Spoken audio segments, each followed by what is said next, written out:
Greetings everyone, my name is Mielani Vimba.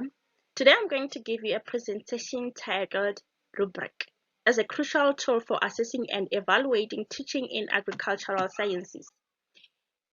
A rubric is defined as a scoring tool used to evaluate the quality of performance or work based on a set of criteria and performance levels. So the purpose of the rubric is to provide clear expectations for students and guide teachers in assessing their work objectively.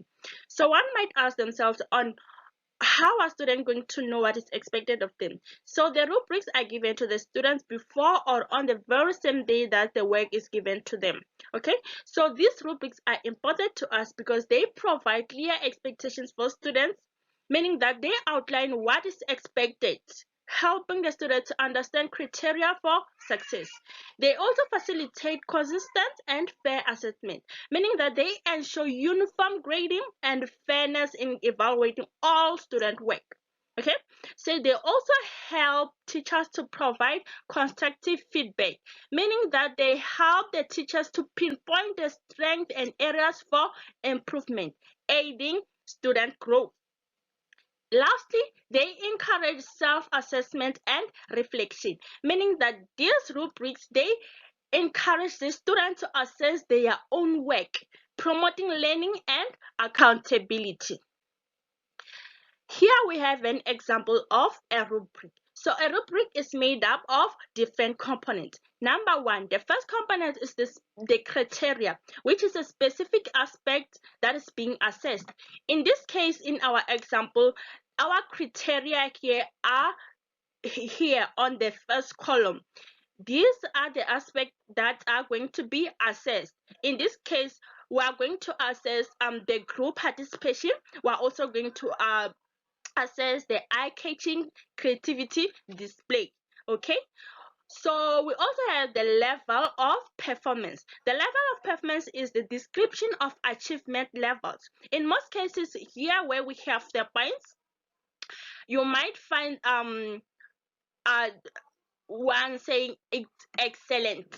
Here in 20 it's excellent, and on 16 is good, and here I must say it's average. Here one might say it's poor, depending on how they want to display their rubric. Okay, so we also have the scoring system. The scoring system is how scores are assigned. Here we have 8, we have 12, we have 16, we have 20. Okay, so we also have the weighing. The weighing is the importance of each criterion. Here you have to take into account that different criterions they weigh heavily more than the others. Okay. So lastly, we have the comment, which is the space for specific feedback or suggestion. So the teacher here can decide to say something or give a feedback to the student. Okay, so these are the components of a, a rubric. So one might ask themselves on where can we apply these rubrics, or where can we use them? So the rubrics can be applied or can be used when assessing the student projects or lab reports. They can also be are used when evaluating the classroom discussion or presentation, or when measuring progress in hands-on agricultural activities. So here we have a video that explains how a teacher can use a rubric to grade a student work. Let's look onto it. We'll be looking at to score. Once the student has completed the work, then basically you will just read the section narrative writing, read this section here, read this section here, and the section number 2 and the section number 3, and then make an appropriate judgment after reading the student's assignment to determine which one of these areas under narrative writing the student scored. And then you will do the same for organization and focus. Read each of the sections, then choose which one of these worked the best. And then same for sentence structure and mechanics. Now, another thing that's very important to understand is that let's just do a scenario real quick to help you understand how a scoring looks Basically, you will, I just put an X through the section that the student received for the grade for the appropriate section. And so I would, if the student did a 4 in narrative writing, I would just put an X here. If they did a 3 here, I'd put an X here. And then you will tally these scores. So under the first section, you'll put the score here, which one you chose. Then you'll do the same for organization structure here, the next one for sentence structure and word choice here, and the mechanics here. So the corresponding number that's listed here for the one you chose for the specific area will be listed here at the bottom. All 4 section totals, numbers will be totaled in this area here.